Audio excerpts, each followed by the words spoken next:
Hi everyone, welcome to my channel. Today I'm going to show you how I make my potatoes with ground beef. Super easy and delicious. And when I say super easy, believe me, just watch.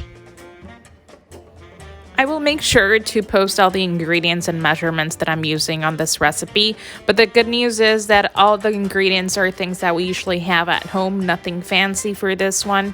So just watch. Here's just a nice snip of everything we're gonna go ahead and need. So let's get started. So here's my pan ready at medium heat with a little bit of oil. We're gonna go ahead and add the half onions chopped and 2 minced garlic cloves, and we're gonna go ahead and let it saute for about 2 to 3 minutes, and then we're gonna go ahead and proceed and add our ground beef. I did add a little bit more oil than what I wanted to. I would recommend about 1 or 2 teaspoons, and that's plenty. After adding the meat, I'm gonna start mixing a little bit and breaking those big chunks of meat, and just let it do its thing, and it's gonna start boiling and releasing that juice from the meat, and that's what we want. So just a side note, if you don't have ground beef at home, you can use turkey ground beef or even fajita steak. Try to use what you have at home and not complicate things here.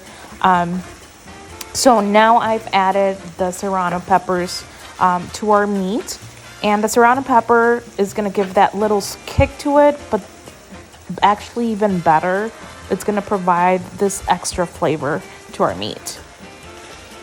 Once our meat starts to turn brown evenly, let's go ahead and add the potatoes and start mixing a little bit. So after adding the potatoes, we're adding the chicken broth powder seasoning. This is the only seasoning that we're using in this recipe. This is how easy this thing is.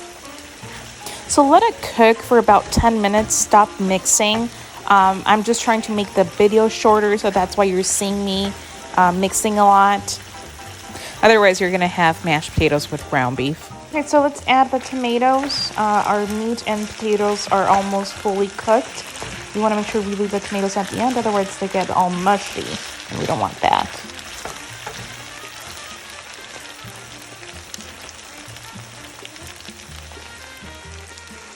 Well, someone is ready for dinner. Say hi, Coco.